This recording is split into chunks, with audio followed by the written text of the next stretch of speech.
আপনি কি জানেন বর্তমান বিশ্বের সবচেয়ে ব্যর্থ, নিকৃষ্ট এবং অকার্যকর গোয়েন্দা সংস্থার নাম কি?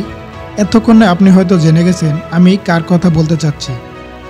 স্বাধীনতার 53 বছর পেরিয়ে গেলেও এখন পর্যন্ত বলার মতো কোনো সাফল্য অর্জন করতে পারেনি বাংলাদেশের গোয়েন্দা সংস্থাগুলো। উপরন্তু আরও মারাত্মক ধরনের কিছু ব্যর্থতা উপহার দিয়েছেন। কিভাবে এবং কেন এই সংস্থার ব্যর্থতা কাল হয়ে দাঁড়িয়েছে পুরো দেশ ও জাতির জন্য, এবং কিভাবে বাংলাদেশ আজ মারাত্মক ধরনের হুমকির মুখে, সেই বিষয়ে জানবো আজকের এই এপিসোডে। চলুন শুরু করা যাক।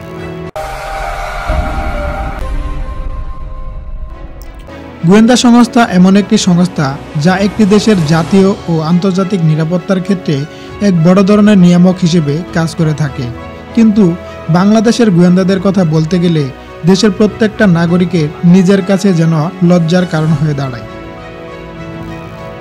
একটি শক্তিশালী গোয়েন্দা সংস্থা একটি দেশের জাতীয় ও আন্তর্জাতিক নিরাপত্তার ক্ষেত্রে সবচেয়ে বেশি কার্যকর হয়ে থাকে, কেননা যে কোনো সময় যে কোনো ধরনের পরিস্থিতি মোকাবেলায় আগাম তথ্য সংগ্রহ করতে পারলে সেটা অনেকটা সহজ হয়ে যায় মোকাবেলা করা।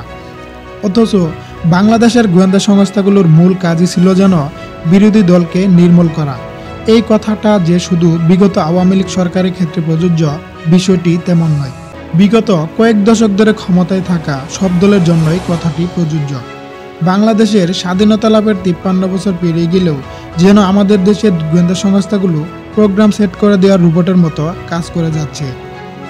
যখন যে দল যেভাবে প্রোগ্রাম সেট করে দেয় সেভাবেই তারা কাজ করে থাকে। এতে করে আসলে তাদের তৈরির মূল উদ্দেশ্যটাই ব্যাহত হয়ে চলেছে এবং সেই সুযোগের ফায়দা নিয়ে চলেছে বহির্বিশ্বের দেশগুলো। আর এসব ব্যর্থতার পেছনে সবচেয়ে বড় আরও একটি কারণ হলো আমাদের দেশে একাধিক গোয়েন্দা সংস্থা থাকা। দেশ স্বাধীন হওয়ার সময় থেকেই দেশে ছোট হোক কিংবা বড়, একাধিক গোয়েন্দা সংস্থা বিদ্যমান রয়েছে। সেনাবাহিনীতে ডিজিএফআই ছাড়াও প্রতিটি ডিভিশনে ব্রিগেডে ফিল্ড ইন্টেলিজেন্স ইউনিট ছিল। পুলিশ, বিজিবি এদেরও আছে নিজ নিজ গোয়েন্দা ইউনিট। বর্তমানে তো নতুন করে আরও অনেক গোয়েন্দা সংস্থা সৃষ্টি করা হয়েছে। অথচ আমেরিকা, চীন, রাশিয়া, ইরান, ইসরায়েল কিংবা পাকিস্তানের মতো দেশগুলোর দিকে লক্ষ্য করলে দেখা যায় যে তাদের একাধিক গোয়েন্দা সংস্থা থাকলেও মূল কাজ সম্পন্ন করার জন্য রয়েছে প্রধান একটি ইউনিট।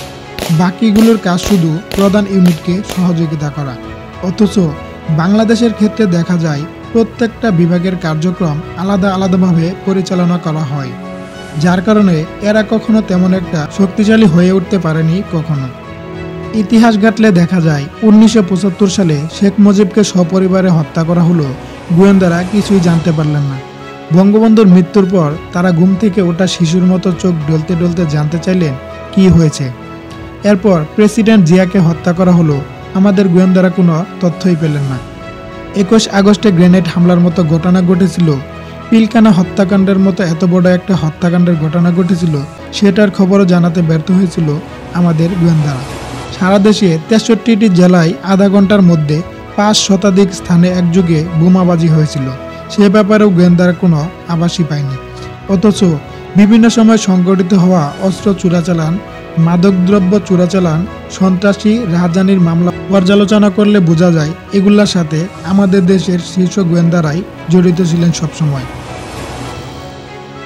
এছাড়াও সাম্প্রতিক সময়ে ঘটে যাওয়া পার্বত্য চট্টগ্রামের ঘটনার বিষয়ে পুরোপুরি ব্যর্থ হয়েছেন আমাদের গোয়েন্দা সংস্থাগুলো। অথচ তারা যদি এসব ক্ষেত্রে সফলতার পরিচয় দিতে পারত, তাহলে অনেক যদি কিন্তুর হিসেব পাল্টে যেতে পারত দেশের জন্য। এখন প্রশ্ন হলো, আসলে কি গোয়েন্দারা ব্যর্থ, নাকি তাদের ব্যাপারে আমরা অতি আশাবাদী, নাকি তারা নিজেরাই অপরাধী এবং ইচ্ছে করে অনেক কিছু দেখেন না বা দেখতে চান না? একটি রাষ্ট্র ও তার রাজনৈতিক নিরাপত্তা দীর্ঘস্থায়ী হয় একটি সুগঠিত শক্তিশালী গোয়েন্দা সংস্থার উপর নির্ভর করে।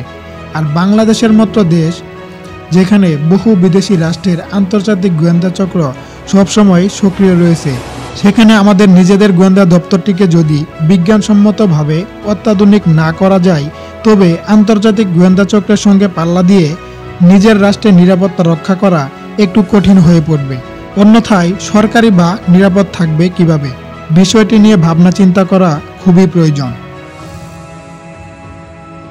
ভালো থাকবেন সবসময়। আসসালামু আলাইকুম।